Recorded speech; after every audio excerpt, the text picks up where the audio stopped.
കഴിഞ്ഞ ദിവസം ജിമ്മിൽ നിന്ന് വന്ന വഴിക്ക് ഞാൻ കുറച്ച് മീൻ മേടിച്ചുകൊണ്ടാണ് വന്നത്. ആദ്യം വിചാരിച്ചു ഇതങ്ങ് എടുത്ത് വയ്ക്കാമെന്ന്, പിന്നെ ഓർത്ത് സാരമില്ല, ഇപ്പം അങ്ങ് കഴുകി വെച്ച് കഴിഞ്ഞാൽ പണി കഴിയും. പിന്നെ കുളിച്ച് കഴിഞ്ഞ് വെട്ടണമെന്ന് എനിക്ക് ഒട്ടും ഇഷ്ടമല്ല. താനും കൊഞ്ചും കൂടെ വാങ്ങിയിട്ടുണ്ടായിരുന്നു കേട്ടോ എൻ്റെ കൂടെ. വെട്ടിക്കഴുകി അതെടുത്ത് പല പല പാത്രങ്ങളിലേക്കാക്കി മാറ്റി വയ്ക്കും, ഓരോ ദിവസം എടുക്കാനുള്ളതിൻ്റെ എളുപ്പത്തിനനുസരിച്ച്. പിന്നെ കുറച്ച് മത്തി എടുത്തിട്ട് മസാല പരട്ടിയിട്ടൊക്കെ വെച്ചായിരുന്നേ. നല്ല അടിപൊളി മത്തിയായിരുന്നു, വലിയ മുട്ട മത്തി. പണിയെല്ലാം കഴിഞ്ഞ് കുറച്ച് നേരം കിടന്നൊക്കെ ഉറങ്ങി എഴുന്നേറ്റപ്പോഴത്തേക്കും രാത്രിയിലത്തേക്ക് പിന്നെ പിള്ളേർക്കുള്ള ഫുഡെല്ലാം ഉണ്ടാക്കി വെച്ചു കേട്ടോ. ഞാൻ നോക്കിക്കഴിഞ്ഞപ്പോൾ ഒരു കോളിഫ്ലവർ ഇരിപ്പുണ്ട്. ആദ്യം ഫ്രൈ ചെയ്യാമെന്ന് ഓർത്താണ് വാങ്ങിയത്. മീനാക്ഷി ഫ്രൈ ചെയ്തൊന്നും ഇപ്പോൾ കഴിക്കത്തില്ല. പിന്നെ ഞാൻ എനിക്കറിയാവുന്ന രീതിയിൽ വലിയ മസാലകളൊന്നും ചേർക്കാതെ, വലിയ രീതിയിൽ സോസൊന്നും ഒഴിക്കാത്ത രീതിയിൽ ഒഴിച്ചു, പേരിന് മാത്രം. ഇത് നമ്മുടെ ചില്ലി ഗോപിയുടെ വേറെ എൻ്റെ സ്വന്തം വേർഷനാണേ.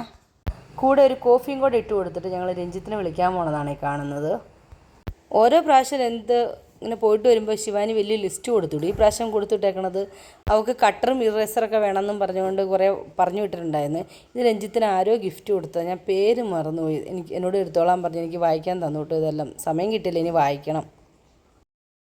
എൻ്റെ ടൈപ്പ് ബുക്കുകളല്ല എങ്കിലും ഇതൊന്ന് ട്രൈ ചെയ്ത് നോക്കണം. പിന്നെ ഇത് കുറേ പൗച്ച് മേടിച്ചുകൊണ്ട് വന്നതാണ്. കാരണം ഇവിടെ സ്കെച്ചും ക്രയോൺസും എല്ലാം അവിടെ ഇവിടെ ഇങ്ങനെ വലിച്ച് വാരി ഇട്ടേക്കും. അപ്പോൾ ഞാൻ ഇങ്ങനത്തെ പൗച്ച് മേടിക്കുവാണെങ്കിൽ നമുക്ക് സിമ്പിൾ പൗച്ചല്ലേ, അങ്ങനെ മേടിക്കുവാണെങ്കിൽ ഇതിൻ്റെ ഉള്ളിൽ ഇട്ട് നമുക്ക് സൂക്ഷിക്കാമല്ലോ എന്ന്.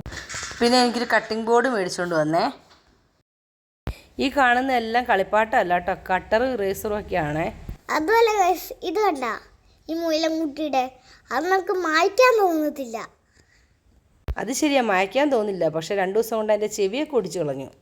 അപ്പോൾ ഇത്രയൊക്കെയുള്ളേ. നമുക്ക് അടുത്ത വീഡിയോയിൽ പിന്നെ കാണാം.